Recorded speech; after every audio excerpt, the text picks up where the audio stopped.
اور ہم نے نوح کو ان کی قوم کی طرف بھیجا تو انہوں نے ان سے کہا کہ میں تم کو کھول کھول کر ڈر سنانے اور یہ پیغام پہنچانے آیا ہوں کہ اللہ کے سوا کسی کی عبادت نہ کرو، مجھے تمہاری نسبت دردناک عذاب کا خوف ہے۔ تو ان کی قوم کے سردار جو کافر تھے کہنے لگے کہ ہم تم کو اپنے ہی جیسا ایک آدمی دیکھتے ہیں، اور یہ بھی دیکھتے ہیں کہ تمہارے پیراؤ وہی لوگ ہوئے ہیں جو ہم میں ادنا درجے کے ہیں، اور وہ بھی سطحی رائے سے، اور ہم تم میں اپنے اوپر کسی طرح کی فضیلت نہیں دیکھتے بلکہ تمہیں جھوٹا خیال کرتے ہیں۔ فرمایا کہ اے قوم دیکھو تو، اگر میں اپنے پروردگار کی طرف سے دلیل روشن رکھتا ہوں اور اس نے مجھے اپنے ہاں سے رحمت بخشی ہو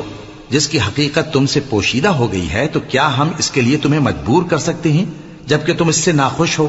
اور اے قوم، میں اس نصیحت کے بدلے تم سے مال و زر کا مطالبہ تو نہیں کرتا، میرا صلہ تو اللہ کے ذمے ہے، اور جو لوگ ایمان لائے ہیں میں ان کو نکالنے والا بھی نہیں ہوں،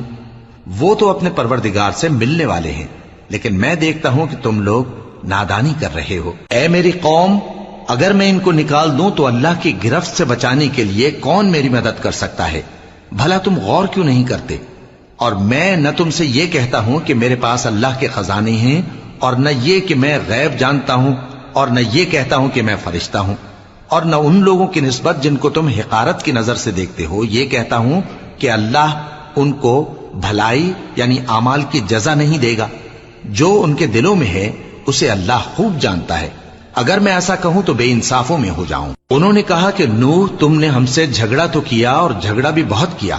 اب اگر تم سچے ہو تو جس چیز سے ہمیں ڈراتے ہو وہ ہم پر لا نازل کرو۔ نوح نے کہا کہ اس عذاب کو تو اللہ ہی چاہے گا تو نازل کرے گا، اور تم اللہ کو کسی طرح ہرا نہیں سکتے،